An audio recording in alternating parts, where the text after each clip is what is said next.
Magandang araw po sa inyong lahat. Sa pag-uusap po natin, sa pagninilay po natin, iniimbitahan ko po kayo na samahan niyo po kami sa Global Fire sa pag-aaral po ng salita ng Diyos.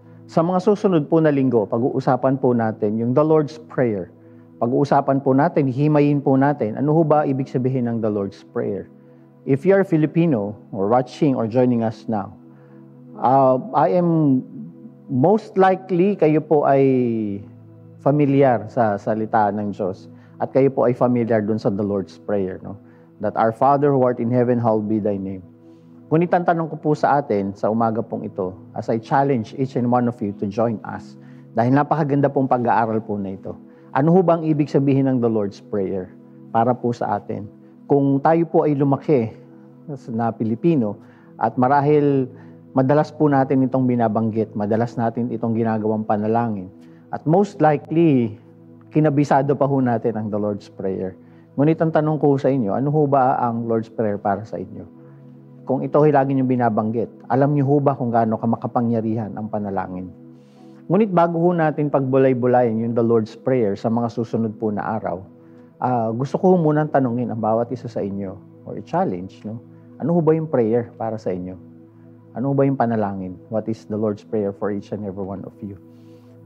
Ito hong pinag-uusapan po natin, no? Ano ho bang makukuha ko? Ano ho ba sa akin ang The Lord's Prayer? Isa hong example na binigay ho dito ni Jesus na ang panalangin po ay dapat napaka-sincere sa bawat isa. So, alam ko ang bawat isa sa atin, meron ho tayong kanya-kanyang way ng panalangin, meron ho tayong kanya-kanyang paraan kung paano ho manalangin. Ngunit dito sa Matthew, chapter 5, chapter 6, bibigyan ho tayo ng isang example kung paano. Because Jesus says, this is how you should pray. Hindi niya ho sinabi diyang this is what, but this is how. Which means the Lord's Prayer is a manner of prayer. O kung paano ho natin ginagawa ang panalangin. So, ang mindset ho natin sa panalangin, ang focus ho natin ay ang Panginoon Diyos. So, sana ho samahan niyo ho kami sa mga susunod pa hong pag-aaral. Kung kayo po ay na-bless, panoorin niyo ho yung video na nagawa po natin. At sa mga susunod na araw po, ay samahan niyo po kami. Dahil pagbubulay-bulayan po natin yung The Lord's Prayer. Kung kayo po ay merong katanungan, ilagay niyo lang po dun sa comment section o i-message niyo po kami.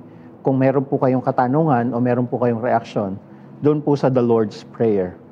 But I'm going to invite each and every one of you, pati po ang inyo po mga pamilya, no?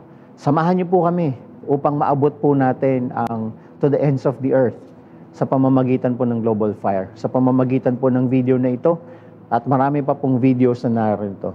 Join us because we believe that we can reach the next generation. We can reach to the ends of the earth by sharing the gospel of God through this video. So, sana po samahan niyo po kami. At ang isang bagay po na gusto ko pong iwan sa bawat isa sa atin, as you pray, like Jesus says, go into your room, shut the door, because the Lord that is unseen will reward kung ano po yung nakita niya. Ang panalangin po na pinakita po sa atin ni Jesus in Matthew chapter 5 ay isang bagay na kung saan marami po tayong matututunan. The kingdom mindset, the Lord is asking that our prayer must be sincere, that our prayer must be spend time alone with the Lord, that our prayer is a must. Kailangan tayo po ay nananalangin. Hindi ho kailangang mahaba ang panalangin. Ngunit ang panalangin na nanggagaling po sa puso. So thank you so much for all of you who are joining us in this video. I hope and I pray that this video will help you to know about the Lord, to grow in your walk with the Lord.